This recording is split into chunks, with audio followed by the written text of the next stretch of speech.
right, here we go. So, quick question. How many of you have been on a plane recently? Yeah, that was an easy one. All right, harder. And you don't have to raise your hand for this one. How many of you remember with some specificity a flight attendant on a recent plane? Okay, all right. It's usually because they pour coffee into your laptop. Okay, all right. So I'll tell you a story.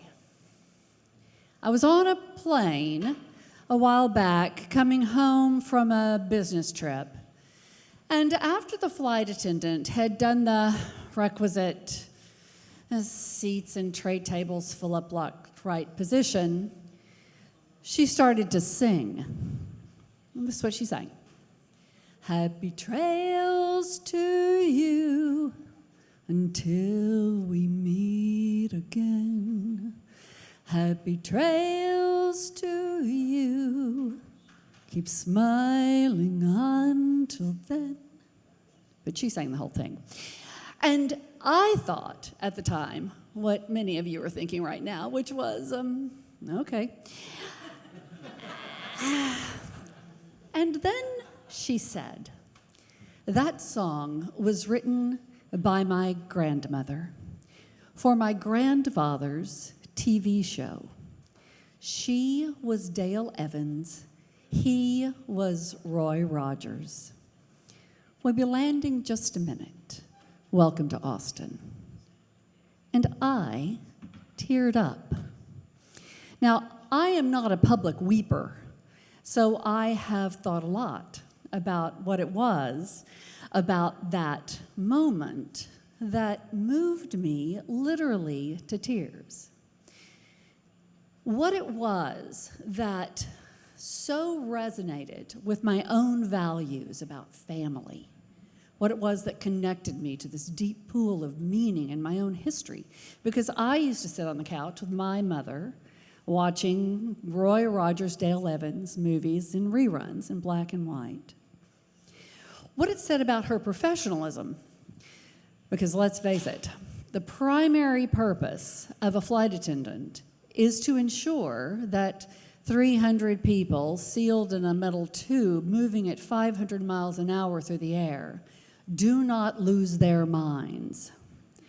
And in that moment, she calmed the whole plane and moved us all to just be a little more human. In the 70s, a political scientist, Doris Graber, used the term condensation symbol. And by that, she meant a word, a phrase, a name that resonates immediately and deeply with the values of the hearers, that connects them into a deep pool of resonant meaning, and that moves them to action. So Martin Luther King Jr., that's a condensation symbol. In some places around here, Martin Luther is a condensation symbol too. Democracy, that's a condensation symbol. In honor of our location, liberté, égalité, fraternité, that's a condensation symbol. For us, if digital badges do not function fundamentally as a condensation symbol, then we have made a dreadful mistake. They have got to be able to, with the consumer of the badge, resonate with the values of that person. They have to connect those two people in a pool of deep shared meaning. And they have got to move the consumer of the badge to action, to hiring, to admissions.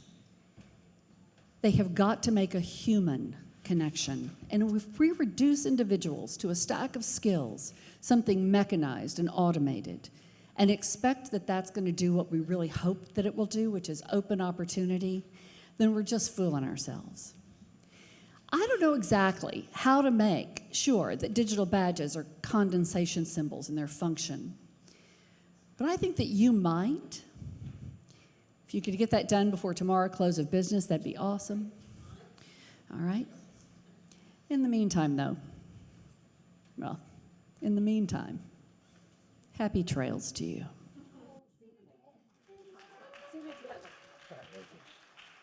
Okay. Masha? Okay.